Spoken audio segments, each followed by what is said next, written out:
Hello everyone, and welcome back to Isaiah from Mormons. Today, we're going to be doing chapter 35, which is coming up pretty close to the end of the material that's actually from what we call Proto-Isaiah. Now, I don't think that the later material is written by somebody else. I think that it's all one author, but a lot of people would say that this is really the last chapter of Isaiah himself. Now, I think that there's actually a lot of continuity between this chapter and the next, that it's all part of one big speech. And we will talk about that as we get into it. But we've seen in the last chapter, he appears to have started a new speech because he introduces it as though it were a new speech. Come near ye nations to hear, and hearken ye people. Let the cause heaven and earth to witness. Is kind of a classic Isaiah thing. And then he just keeps on keeping on. Now, the Dead Sea Scrolls actually don't have the last couple verses of Isaiah 34 and the beginning of Isaiah 35, but I like it so much that I'm just going to keep it. I don't know if it was original or not, but if it's not original, it's not much of an intrusion, so I'm not really going to worry too much about it. It kind of fits, honestly, when you look at what's been happening in 34. He's talking about all these desolate areas and all these sort of savage animals are going to be there, and there's going to be a bunch of them. But then we get the idea that the opposite is going to happen. Everything is kind of in decay, but someday everything is going to bloom and grow again. And that's what we get in 35:1. So there seems to be continuity between 34, 35, then skip 36, 37, 38, 39, and then there's continuity again once we hit 40. So 34, 35, 40, and probably 41, perhaps 42, seem to be part of one big speech Isaiah is giving. Like I said before, sort of like the St. Christmas Day speech, getting them ready for battle. He's going to change his tune pretty quickly. I have no way of validating this, but I think there's some possibility that Isaiah's family died during the siege of Jerusalem. We'll talk about that. But his tune changes quickly as we get into the next section. Now, some people would say that this means it's another author. I'm not convinced. People have said the same thing about Shakespeare. Most people don't really take that seriously either. It just seems that sometimes things happen to people and they're different, and the writing is different. If you've ever read, the example I always use is J.R.R. Tolkien. You read The Hobbit, and then go back to read Lord of the Rings, which was written years later. It's different.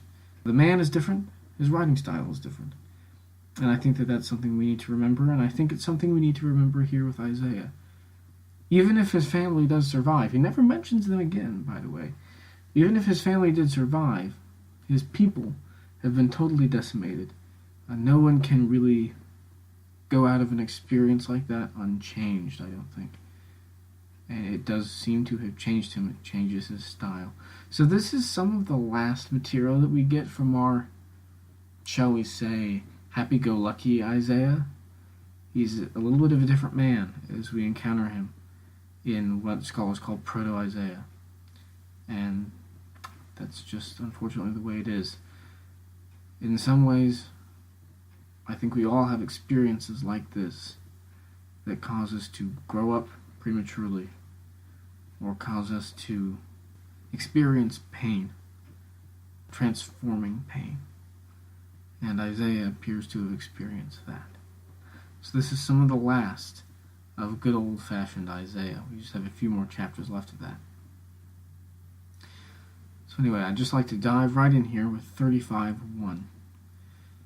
The wilderness and the solitary place shall be glad for them, and the desert shall rejoice and blossom as the rose. It shall blossom abundantly and rejoice even with joy and singing. The glory of Lebanon shall be given unto it, the excellency of Carmel and Sharon. They shall see the glory of the Lord and the excellency of our God. Now this passage makes perfect sense in light of what we were just talking about. Everything is going to be desolate, but someday that's going to be reversed.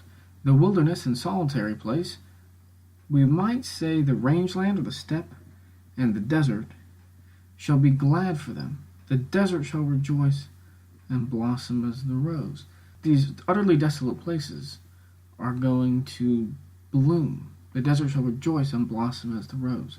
Everything is going to be green and beautiful again. They shall blossom abundantly and rejoice even with joy and singing. The glory of Lebanon shall be given unto it, the excellency of Carmel and Sharon. So these totally desolate desert places are going to become like the lush green parts of Israel, like Lebanon up in the north, just north of Israel. Carmel and Sharon in northern Israel, very beautiful, lovely places, very green places. They shall see the glory of the Lord and the excellency of our God. So these totally desolate places are going to bloom, and this will remind everyone of the glory of the Lord and the excellency or the majesty of God. And specifically, their deity. Once again, Isaiah is going to continue to lay into this that Jehovah's the best and all other deities are subpar, and he will make the claim not even deities will get there. He's been insulting them a lot, and he's alluded to the idea that they're not actually deities, but he's going to state it explicitly as we go along. He's already had something of a trial scene where the gods are sort of judged and found wanting, but we're going to have that in an even more extreme form later, and we'll talk about how that happens and why it happens and issues with the Assyrians in a later chapter. But here we get him getting them ready for the battle. Verse 3, strengthen ye the weak hands and confirm the feeble knees. Say to them that are of a fearful heart, be strong, fear not. Behold, your God will come with vengeance, even God with the recompense. He will come and save you. And the eyes of the blind shall be opened, and the ears of the deaf shall be unstopped. Then shall the lame man leap his own heart, and the tongue of the dumb sing. For in the wilderness shall waters break out, and streams in the desert. And the parched ground shall become a pool, and the thirsty land springs of water. And the habitation of dragons where each lay shall be grass with reeds and rushes. And an highway shall be there, and a way, and it shall be called the way of holiness. The unclean shall not pass over it, but it shall be for those, the wayfaring men, though fools, shall not err therein. No lion shall be there, nor any ravenous beast shall go up thereon. It shall not be found there, but the redeemed shall walk there. And the ransom of the Lord shall return and come to Zion with songs and everlasting joy upon their heads. They shall obtain joy and gladness, and sorrow and sighing shall flee away. ... Middle of a sentence. Almost the middle of a sentence. The next time we encounter Isaiah, because I don't think this little interlude, the historical interlude, is about Isaiah, he says, comfort my people, says your God. So it makes perfect sense. The ransom of the Lord shall return and come to Zion with songs and everlasting joy upon their heads. They shall obtain joy and gladness, and sorrow and sighing shall flee away. So comfort my people, says your God. It flows perfectly together. He's even still talking about this way, the highway in verse 8, as we get into chapter 40. So we'll talk about this again in 40, but remember, this is the middle of a speech. It slides right into 40. The speech just keeps right on going. But somebody has inserted this historical interlude right in the middle, 36 through 39. So we have to take a little break after this chapter and deal with that, because it's very interesting. Then we'll go back to the speeches. Some people have said that the historical interludes by Isaiah, I'm not so convinced. I'm not necessarily convinced. It smacks of Deuteronomistic history to me, which is to say, the historical part of the Old Testament, roughly Joshua through 2 Kings. It feels like that to me, basically. So I'm not convinced it's by Isaiah. So I feel like it's probably a later insertion by somebody else. It's a useful and good insertion, and I like it because it gives you historical context so you know what is going on. But I doubt very much that it's by him. So, but for now, let's just deal with what we have here. But just remember, this is the middle of a speech. This is not the end. So we have to look at everything in its context. So he says, strengthen ye the weak hands and confirm the feeble knees. In other words, don't be afraid. I know that you are afraid. Battle is coming. but don't let your hands and knees shake. So he even says, say to them that are of a fearful heart, those that are afraid, be strong, fear not. And why not? Why shouldn't they be afraid? The biggest, most savage army in the world is gunning for them. They should be shaken in their boots. Apparently, they are literally shaken in their boots. And Isaiah says, no, don't be afraid. Behold, your God will come with vengeance, even God with a recompense.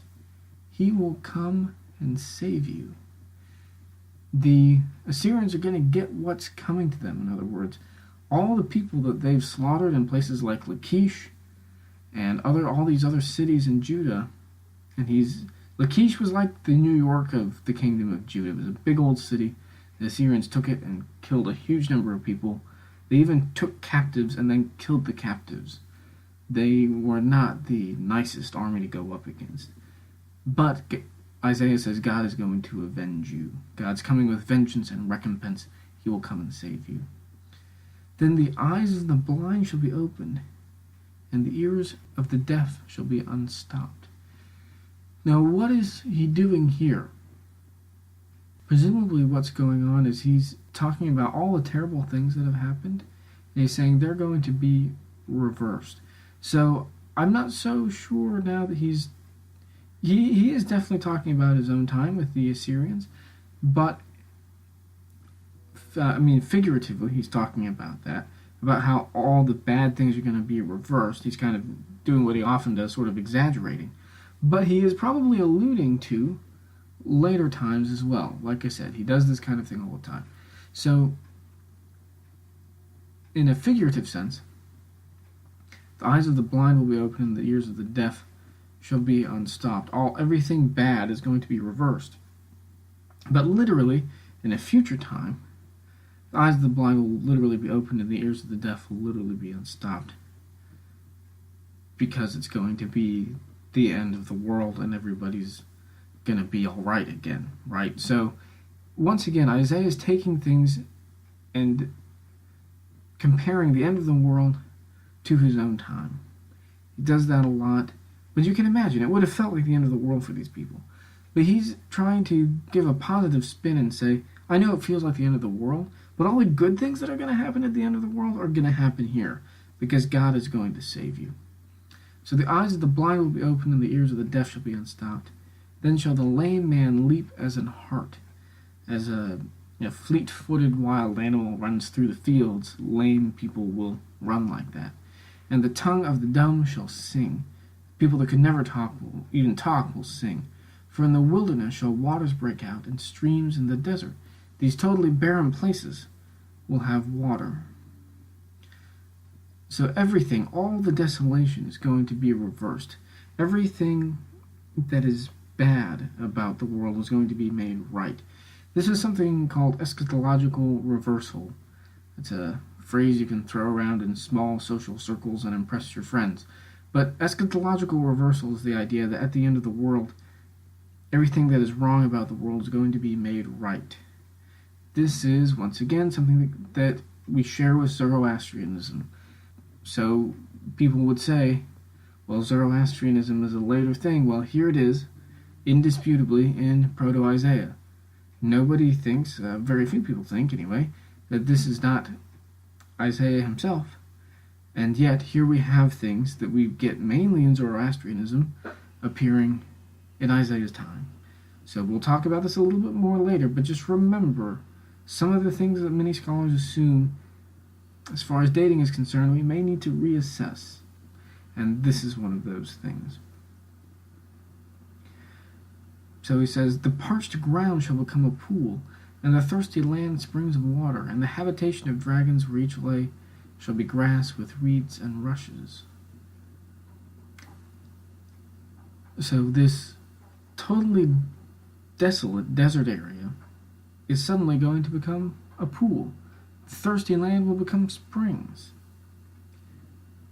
Places that used to be totally desolate, just good for big old lizards, dragons it says, there will be grass with reeds and rushes. Everything is going to become amazing and beautiful again. This is something Jesus actually talks a lot about. Talks about this idea in Luke, for example, blessed are those that weep, for they shall laugh. That kind of thing. This idea that someday everything wrong is going to be made right. It says, and so in this glorious environment where everything is okay again, he says, and an highway shall be there, and a way, and it shall be called the way of holiness. The unclean shall not pass over it, but it shall be for those, the wayfaring men, though fools, shall not err therein. So this highway will be there. It is a highway and a way. Presumably this is sort of poetic amplification. They do this sometimes. They say one thing and then they say something else to specify right afterwards. That's actually what a lot of parallelism is specification. So it says there will be a route there. He says not just a route, a road, and it shall be called the way of holiness, the holy road. Now we've talked about this before, this idea of this road that's holy leading up to the temple. This was a very common thing in the ancient world. We see this in Egyptian temples, we see this in temples for a lot of other cultures in the area. This idea of a sacred path leading up to the temple. Isaiah's used this image before. So he says, the unclean shall not pass over it. Why? Because you need to be clean to go up to the temple. But it shall be for those, presumably for those that are clean. It's a little bit of an odd reference, but it probably refers back to holiness, meaning it'll be for the clean ones. The wayfaring men, though fools, shall not err therein. He says, even people who are usually not so smart, fools, they shall not err therein. So once again, the idea of reversal. Those that usually would make mistakes, that would kind of go up to the temple wrong, that would sort of do it wrong, they're not going to do it wrong. The travelers that going up to the temple will not do it wrong. No lion shall be there, nor any ravenous beast shall go up thereon, shall not be found there, but the redeemed shall walk there. So once again, we're getting this idea of reversal. It's almost like Eden. There aren't even any wild beasts or animals that can eat you. It's a very Eden-like condition. So he's metaphorically talking about what's going to happen when God saves them from the Assyrians. But he's also kind of conjuring up this image of the end of the world, this sort of celestial environment in which everyone's going up to the temple. So, once again, he's talking about his own time, but he's clearly alluding to the end of the world. This idea that when the Assyrians are defeated, it's going to be like this great time at the end of the world. It's going to be like the Garden of Eden. No wild animals to eat you. But the redeemed shall walk there. Now, what does that mean, the redeemed? Presumably, this means those that are bought out of slavery. You have to remember, if Isaiah is giving this speech right before Jerusalem is being besieged, that's probably because a lot of people have been taken away at this point. Lachish has probably been captured. A whole bunch of other cities have been captured. It's just Jerusalem left. And so he's saying, the redeemed shall walk there. Those whom God has redeemed, literally bought, slaves that have been bought and taken out of bondage, those people will walk there. There's been a huge number of people taken as slaves by the Assyrians, but he says, no, someday there will be a sacred way and the redeemed will no longer be slaves. They will walk there going up to the temple. And the ransomed of the Lord, that same image, shall return and come to Zion with songs and everlasting joy upon their heads. They shall obtain joy and gladness, and sorrow and sighing shall flee away. All of these people who have been taken as slaves by the Assyrians will come back. They will go to Zion, up to the temple, like we've been saying, with songs and everlasting joy upon their heads. Now, a lot of times in going up to the temple, it appears that they would sing songs, but they also probably wore certain ritual clothing. So everlasting joy upon their heads may be just figurative. They're really happy, but it may also be an allusion to things they're wearing. They shall obtain joy and gladness. Sorrow and sighing shall flee away. All the pain that they've suffered as slaves is going to be eliminated, and they are going to walk with joy and singing up to the temple. Now, this is a short chapter, but to me it is really a beautiful image. This idea that all they have to do is trust in God now. He's going to protect them from the Assyrian threat. And when God fights their battles and defeats their enemies for them, everything will be the way it should be. All that is bad about the world is going to be reversed, and they will walk in peace up to the temple. And I think in a world that is so chaotic and so painful at times, this is a huge assurance to us that God is going to make things okay. Isaiah implies that for some of these things, this is going to maybe even be at the end of the world or after the end of the world. But one way or the other, God is going to make everything okay. And I think that was the point then, and I think that's the point now.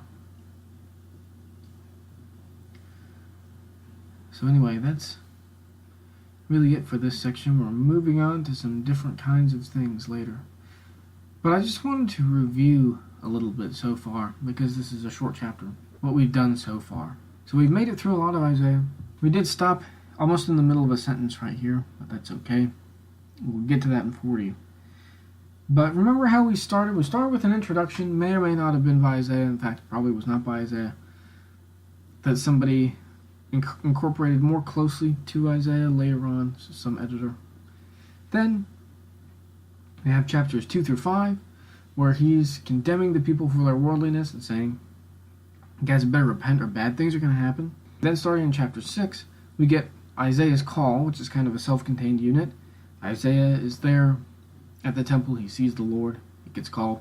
Then as we continue in chapter 7, we get Isaiah trying to convince the king not to be an idiot. And he says, listen, you can't stand up to the might of the Assyrians. You need to not become allies with the Assyrians. You think that you're going to be allies with the Assyrians and the Assyrians are going to save you from Ephraim and Syria who are coming up against you? That's not really going to work out. Don't sit here and be worried about the smoking firebrands of Ephraim and Syria while the forest is burning down from the Assyrian forest fire running through. You remember him talking about this. So he says, listen, turn to God. God's the only one that can help you. Okay, so he continues to talk about that. Up really through 12, basically. 7 through 12 seems to be that speech, trying to get Ahaz to not be an idiot. So then, 13, we get the burdens against the nations, 13, 14, 15, 16, so on and so forth. We get the burdens against the nations. We just continue to get more burdens against the nations until about 23. But then he just calls out the whole world. In some ways, 24 through 27 can almost be seen as one giant burden against the nations. He condemns everybody, his own country, everybody else. But remember why he does this. He's doing this to explain to everyone, by the way, Jehovah's your only chance. None of these other gods are any good. None of them are going to save you. Only Jehovah can save you. So he's going through the burdens against the nations to kind of make that point, which he's going to come back to. But this is important because he's having to emphasize that, listen, no other god is actually valid. They're worthless. So in later chapters, he's going to return to this theme and strengthen it and say, not only are they worthless, they aren't even deities. So then we continue with this section. People call it the Isaiah Apocalypse, but the idea is that the end of the world is upon us, almost a burden against the nations of all nations. But this idea that things are going to kind of be terrible, but that God is going to make everything better and everything's going to be all right again. So then he condemns Ephraim and his own people for their worldliness, for abusing the poor, and for not waking up and repenting while they still can. So he continues with that theme for a pretty long time. Like I said, it's difficult to know how to tie all that together. Probably 27 and 28 are connected, so in some ways it may even be that 24 is the beginning of something that just continues all the way with this theme, really through the end of 33. This idea that they need to just trust God. God's going to take care of them. Egypt's not going to help them. No other country's going to help them. Only God is going to help them, and He's going to make everything okay. So then we have 34, the beginning of this speech, which is 34, 35. We have the inexplicable insertion of multiple chapters of historical interlude. Then we have probably 40. We have 40 through probably 41 or 42, maybe the middle of 42. And that is the end of this other speech right before Jerusalem is besieged. So this kind of brings us up to date and shows what's been going on in Isaiah so far. Isaiah really is surprisingly current. Isaiah remains surprisingly prophetic, if you will, for our own time period. We're dealing with a lot of the same issues. We don't have a foreign power knocking on our doors necessarily, but ISIS and other Middle Eastern powers that are causing a lot of problems are in basically the exact same places as the Assyrians were. And to see the parallels is honestly, those parallels are a little bit unsettling, to be perfectly frank. But Isaiah's message to his people is very relevant for us today. God is the only one that can preserve us. We can't turn to all these other things to try to make ourselves happy, to try to make things work out. Only God can save us. And so that, I think, is really the message that we get here. So next time, we'll jump right into the historical section. I just wanted to give you a little bit of a rundown so you kind of knew where we were and what was going on. So we'll jump into the historical section later, and we will see you guys next time.